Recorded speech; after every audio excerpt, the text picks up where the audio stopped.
讀書，我哋希望入讀最好嘅學校，小學、中學，直到大學畢業，我哋喺沿路之中，我哋都想入讀最好嘅學校。畢業之後要揾樓安居樂業，投資收租，當然要買地段，名牌發展商，地標大廈，即刻同大家去睇睇。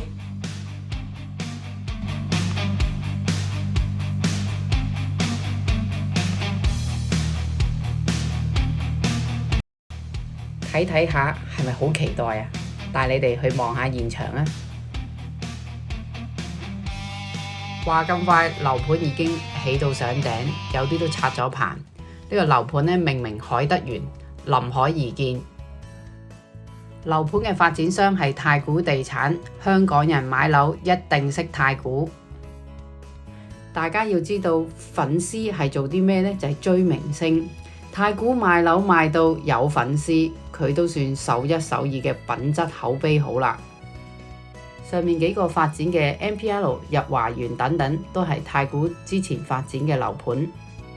海德園嘅交通非常之方便，除咗柴灣站行過去之外，其實樓下直上去就係東區走廊，可以呢中環灣仔繞道15分鐘就到中環金鐘。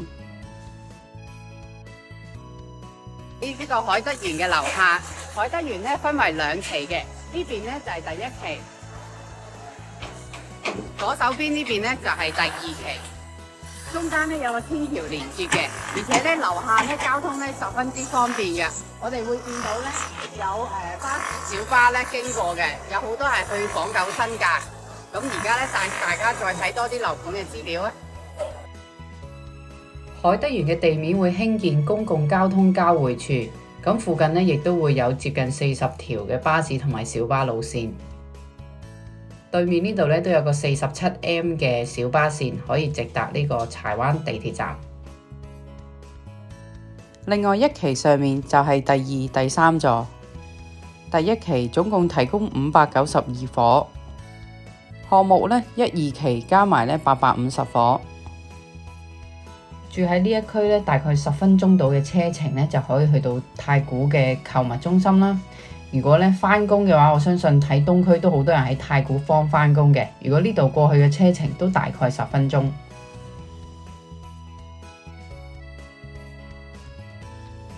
生活忙碌，住喺海德園，入去赤柱廣場都係好快。假期入去聽下歌，聽下海浪聲，食個披薩，行個赤柱大街。今日就過得好超㗎，當然健康亦都係無價。由海德園行去龍脊遠足徑，我哋可以經過石澳沙灘、大浪灣、石澳郊野公園同埋呢一度咁翠綠嘅大潭郊野公園，亦都可以一家大細3、5知己一齊嚟到行山，健健康康。柴灣嘅區內本身都已經好方便，唔需要特別坐車去第2區消費。而家帶大家入區了解下。假期冇嘢做，我而家帶大家行下商場同埋睇出戲先。今期呢就好有話題嘅哪吒同埋白雪公主都上映咗啦，我哋而家又去睇下。戲又睇完啦，我哋要去醫一醫肚先。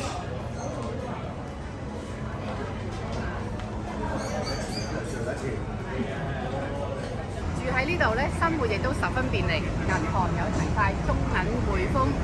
轉個鏡頭呢，我哋會見到呢柴灣嘅市政大樓上面呢有熟食啦、圖書館啦同埋街市嘅，大家望下。